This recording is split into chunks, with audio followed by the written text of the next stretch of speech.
Friends, ఈ వీడియోలో Tata Nexon car రిమోట్ది batteries ఎట్లా చేంజ్ చేయాలో చూపిస్తాను మీకు.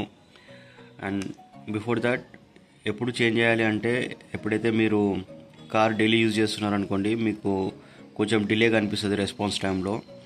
సో అప్పుడు మీరు బ్యాటరీ చేంజ్ చేయాల్సి వస్తుంది. And at least like 2 to 3 years అయితే కొత్త కార్లో ఏం ప్రాబ్లం రాదు. ఆఫ్టర్ 2-3 years తర్వాత మీకు డిలే అనిపిస్తుంది అనుకోండి, అప్పుడు చేంజ్ చేయాలి. ఇంకోటి ఏంటంటే, ఇప్పుడు ఇట్లా అన్లాక్ చేసాను అనుకోండి, ఇక్కడ లైట్ ఒకసారి రాకుండా కంటిన్యూస్గా 4-5 times వస్తుంటుంది అన్లాక్ చేసే టైంకి.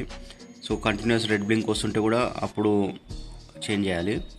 సో ఇప్పుడు ఎట్లా చేంజ్ చేయాలో చెప్తాను నేను మీకు.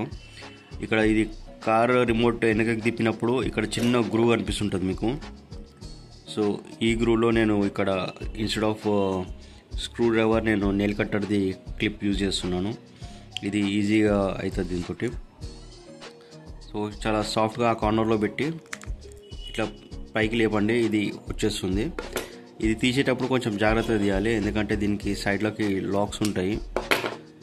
సో లాక్స్ అంటే నేను చూపిస్తాను మీకు. ఇది మన టీవీ రిమోట్లో ఉన్నట్టు ఇట్లా ఈ గ్రూస్ ఉంటాయి. సో ఇవి జాగ్రత్తగా ఇరిగిపోకుండా చూసి తీయాలి. అండ్ ఇది బ్యాటరీ. సో ఈ బ్యాటరీ కూడా ఇక్కడ ఒక లాక్ ఉంది చిన్నది, ఇక్కడ ఒక లాక్ ఉంది. సో మీరు తొందరపడి తీయొద్దు, కొంచెం మెల్లగా తీయండి, ఎందుకంటే అది ఇరిగిపోయే ఛాన్స్ ఉంటుంది. సో ఇరిగిపోకుండా తీయండి. అండ్ ఈ బ్యాటరీ వచ్చేసి దీంట్లో CR2032 3 volts బ్యాటరీ. ఇది పానాసోనిక్ది, ఇది ఒరిజినల్ కార్ ఎంబడే వచ్చిన బ్యాటరీ. అండ్ నేను సేమ్ సెట్ ఆఫ్ బ్యాటరీస్ అమెజాన్లో ఆర్డర్ చేశాను.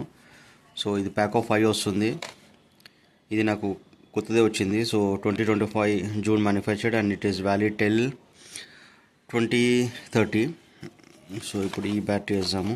దీని షెల్ఫ్ లైఫ్ ఉంది, సో నో ప్రాబ్లం. సో ఇది కొంచెం స్ట్రాంగ్ ప్యాకింగ్తో వచ్చింది, ప్లాస్టిక్ సీల్తో. అండ్ ఇది కొత్త బ్యాటరీ, ఇది పాత బ్యాటరీ పక్కకు పెడతాము. సో ఇప్పుడు ఈ కొత్త బ్యాటరీ దీంట్లో వేద్దాం. ఇక్కడ ఒక చిన్న స్ప్రింగ్ టైప్ ఉంది. సో నేను ఇది రైట్ సైడ్కి పెట్టి ఇది కింద పెట్టి దీన్ని పుష్ చేసి స్లైడ్ చేసి కూర్చున్నది. సో అంతే ఫ్రెండ్స్, ఇంకా దీన్ని కవర్ పెట్టేసి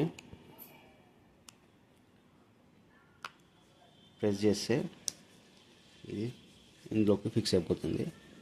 అండ్ కొన్ని వీడియోస్లో, నేను చూసిన వీడియోస్లో ఇది అన్లాక్ చేసి దీన్ని ఓపెన్ చేసి ఇది తీయమని చెప్పి ఇక్కడ నుంచి నొక్కితే ఇది బయటకు వస్తుందని చెప్పారు. బట్ అది కరెక్ట్ వే కాదు, ఎందుకంటే అది రిమోట్ ఇరిగిపోయే ఛాన్సెస్ ఉంటాయి. సో ఇక్కడ ఈ చిన్న కట్ గ్రూ ఇచ్చారు. సో ఇది ఈజీ టు ఓపెన్, దీని మీద ఏం స్క్రాచెస్ కూడా రావు. అండ్ బ్యాటరీ కూడా ఈజీగా చేంజ్ చేసుకోవచ్చు. సో ఇప్పుడు ఇది రెస్పాన్స్ టైం ఫాస్ట్ ఉంటుంది. Okay, thank you friends.